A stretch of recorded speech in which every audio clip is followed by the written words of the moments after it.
On est au dépôt principal de la pharmacie de Laura où sont stockés tous les gros volumes. Nous dispensons tout ce matériel pour toutes les unités de dialyse et les patients à domicile. Pour vous donner une idée du volume, ça représente 10 containers par mois. Et tous les matins, ça part pour les unités de dialyse ou les patients à domicile. Notre activité est essentielle. Si jamais nous, on bat de l'aile, tout Laura en pâtit. Ce qui est prioritaire, c'est le patient avant tout.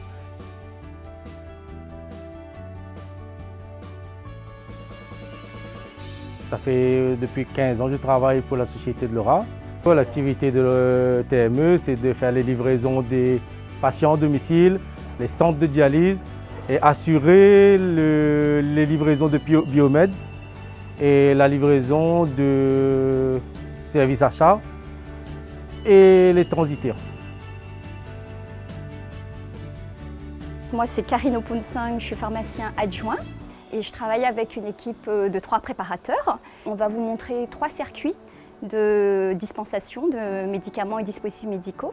Le premier, c'est tout ce qui est char d'urgence et sac d'urgence.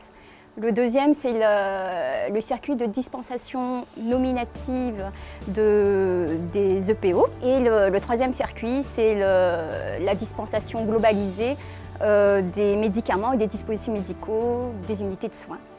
Pour le circuit des médicaments et dispositifs liés à l'urgence, nous partons de ce que les infirmiers contrôlent et complètent sur Blue-Midi.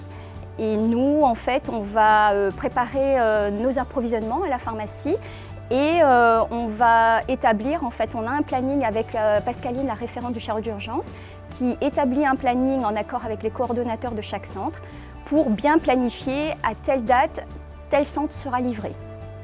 Donc tous les 2 mois, ce planning est établi et nous livrons tous les périmés et les matériels manquants de chaque chariot d'urgence et sac d'urgence dans des caisses spécifiques chariot d'urgence avec 2 informations distinctes, soit un réapprovisionnement immédiat par les infirmiers, soit un réapprovisionnement lors des contrôles mensuels.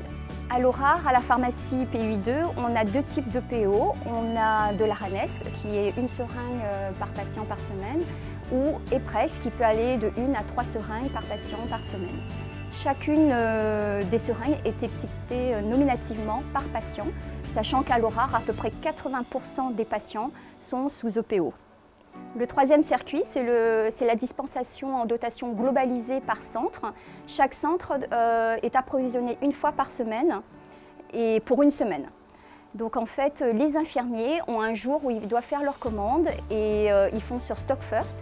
Nous, à la pharmacie, on récupère leurs commandes, on analyse des besoins, on se réapprovisionne si nécessaire et on a un jour de préparation pour chacun des centres. En plus de ce travail routinier qui est cadencé à la journée, nous traitons aussi les demandes en urgence des centres qui nécessitent un traitement dans la journée pour une livraison le lendemain.